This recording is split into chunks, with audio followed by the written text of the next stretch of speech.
টি-20তে 120 বলে 120 রান নেওয়ার সক্ষমতা যে ব্যাটসম্যানদের নেই সেই ব্যাটসম্যানদেরকে টি-20 থেকে সরে দাঁড়ানোটাই ভালো। এই সমস্ত কথা বলেই ক্ষোভ যাচ্ছেন পাকিস্তানি ভক্ত সমর্থকরা। আর পাকিস্তানি বিশ্লেষকরা বলছেন বিশ্ব ক্রিকেট উন্নতির দিকে যাচ্ছে আর পাকিস্তান ক্রিকেট অবনতির দিকে যাচ্ছে। বিশ্ব ক্রিকেটে ব্যাটসম্যানরা নিজেদেরকে দিন দিন উন্নতি করছেন আর পাকিস্তানি ব্যাটসম্যানরা নিজেদেরকে দিন দিন অবনতিতে পরিণত করছেন। বিশ্বের অন্য সব দেশের ব্যাটসম্যানরা বর্তমানে ওয়ানডে টেস্টেও অ্যাটাকিং ক্রিকেট খেলে, আর অন্যদিকে পাকিস্তানি ব্যাটসম্যানরা টি-20তেই টি-20 স্টাইলে খেলতে পারে না, ওয়ানডে টেস্টও পরের কথা। আর এই ব্যাটসম্যানদের উপরে ভরসা করে বা এই টিমের উপরে ভরসা করে ভক্ত সমর্থকরা যে এরা বিশ্ব চ্যাম্পিয়ন হবে। বিশেষ করে টি-20তে আপনি এরকম ইন্টেন্ট নিয়ে কখনোই বিশ্বকাপ জিততে পারবেন না। তো ইন্ডিয়া ভার্সেস পাকিস্তান ম্যাচে শুরুতে টস হেরে ব্যাটিং করতে নামে ইন্ডিয়া। নতুন ওপেনিং জুটি বিরাট কোহলি, রোহিত শর্মা এই ম্যাচে সুবিধা করতে পারেনি। ওয়ান ডাউনে নামা ঋষভ পান্ট ছাড়া যদিও কেউ সুবিধা করতে পারেনি এই ম্যাচে। ঋষভ পান্টের 31 বলে 42 রানের উপর ভর করে 19 ওভারে 119 রানই অল আউট হয়ে যায় ইন্ডিয়া।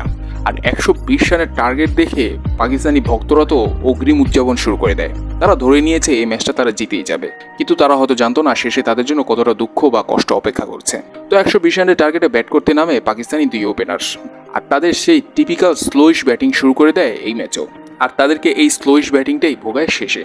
প্রথম উইকেট পড়ার পর শুরু হয়ে যায় তাদের উইকেট পতন। একে একে সবাই স্লোইশ ব্যাটিং করেই দলটাকে ডুবিয়ে ডাগআউটে ফিরে যায়। পাকিস্তানের ব্যাটিং ইনিংসের মাঝপথে এক কমেন্টেটর তো মনে করিয়ে দিয়েছেন পাকিস্তানি ব্যাটসম্যানদেরকে যে বাংলাদেশ ভার্সেস শ্রীলঙ্কার ম্যাচের কথা। তিনি সেখানে বলেছেন বাংলাদেশের টার্গেট ছিল 125। সেই ম্যাচে লিটন দাস 100 স্ট্রাইক রেটে ব্যাটিং করেছেন, তো অন্য প্রান্তে তৌহিদ হৃদয় 200 স্ট্রাইক রেটে ব্যাটিং করেছেন, আর যেটার কারণে বাংলাদেশের জন্য সহজ হয়ে গিয়েছে জয় পাওয়াটা। তো পাকিস্তানকে ওই কাজটা করতে হবে। একজন 100 স্ট্রাইক রেটে খেললে কোনো সমস্যা নেই, অন্য প্রান্ত থেকে যদি 150 স্ট্রাইক রেটও কেউ খেলে যায় তাহলে পাকিস্তানের সহজ হয়ে যাবে এই ম্যাচে জয় পাওয়াটা। কিন্তু দুঃখজনক হলো সত্য, 150 তো দূরের কথা, 100 স্ট্রাইক রেটেও কেউ ব্যাটিং করতে পারেনি। সবাই 100 নিচে 80, 90, 75 এরকম স্ট্রাইক রেটে ব্যাটিং করে গিয়েছে, আর যেটার ফল তাদেরকে পেতে হয়েছে ম্যাচ হেরে। আর এখন বলাই যায় যে পাকিস্তান এই টুর্নামেন্ট থেকে অলমোস্ট ছিটকে গিয়েছে।